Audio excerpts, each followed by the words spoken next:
இலையை காய வச்சு வச்சிருக்கேன்னு பார்க்குறீங்களா? இதுதான் நச்சுக்கொட்டை கீரையை பதப்படுத்தி வச்ச இலைகள். நம்ம லட்சக்கட்டை கீரை, நச்சுக்கட்டை கீரை, இங்கிலீஷில் லெட்யூஸ் ட்ரீ, கேபேஜ் ட்ரீன்னு சொல்கிற நச்சுக்கட்டை கீரையை அந்த இலைகளை நல்லா கழுவி சுத்தம் பண்ணி கட் பண்ணி காய வச்சு எடுத்து வச்சுருக்கோம். இதை வச்சு தான் நம்ம இட்லி மற்றும் சாதப்பொடி, இங்கே இட்லிக்கும் தொட்டுக்கலாம், இட்லி தோசைக்கு தொட்டுக்கலாம். சாதத்தோட பிசைஞ்சும் நல்லெண்ணெய் விட்டு சாப்பிடும்போது இதோட பெனிஃபிட்ஸ் அதிகமாக இருக்கும். இது இடுப்பு வலிக்கு பாரம்பரியமாக நம்ம தமிழ் குடும்பங்களில் பயன்படுத்திட்டு வர கீரை. இதை ரத்தத்தோடையும் துவரம்பருப்போடையும் பொரியலாக செஞ்சு சாப்பிடுவாங்க.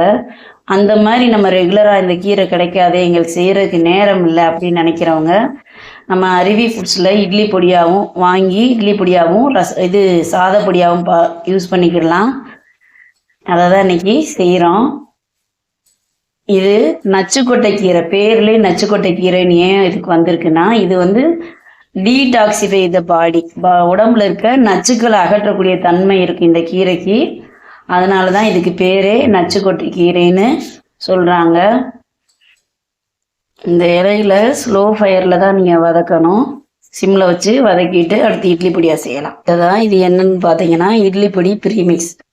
நம்ம மூலிகை இட்லி பொடியெல்லாம் தயாரிக்கிறோம். ஒவ்வொரு தடவையும் அளந்து தயாரிக்கிறதுக்கு ரெடிமேட் மிக்ஸாக ரெடி பண்ணி வச்சுருக்கேன். அதை போட்டு தான் இப்போ இட்லி பொடி செய்ய போகிறேன்.